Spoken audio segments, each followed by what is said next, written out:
जिंदगी में किसी से प्यार मत करना, जिंदगी में किसी से प्यार मत करना, हो जाए तो इनकार मत करना।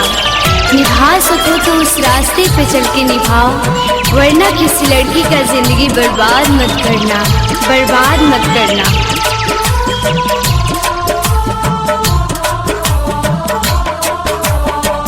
प्यार कइले बानी तुझसे भूल नहीं पाइब हो, जब मेरा एहसास तब ये वादा निभाइब हो।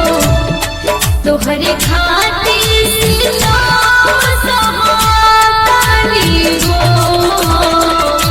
हम बेवफा नहीं बानी हो,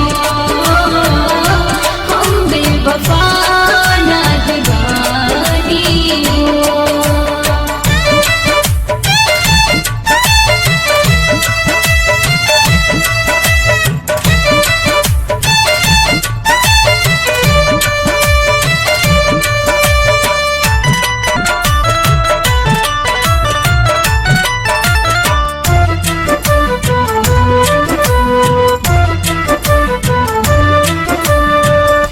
जालिम जमाना बनल बाहर जाई, समझ में न आवे कैसे तोहके बताई।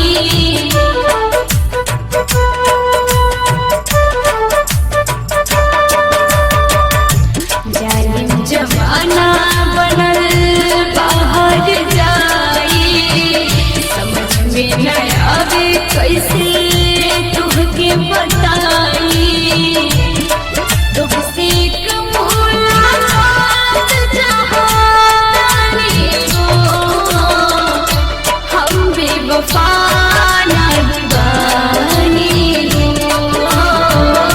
हम बेवफा नहीं बानी हो।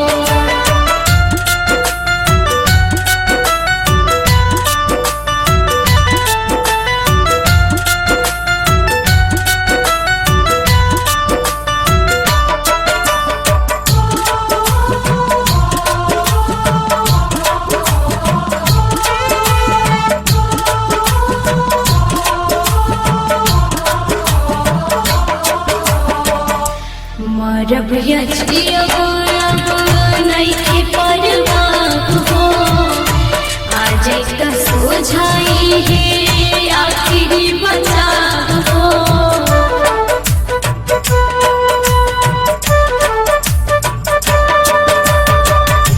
मरब या जियब अब नइखे परवाह हो, आ जाई त सोझाई है आखिरी बचाव हो।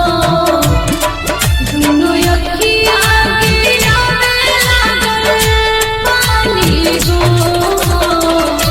हम बेवफा नहीं बानी हो, हम बेवफा नहीं बानी हो।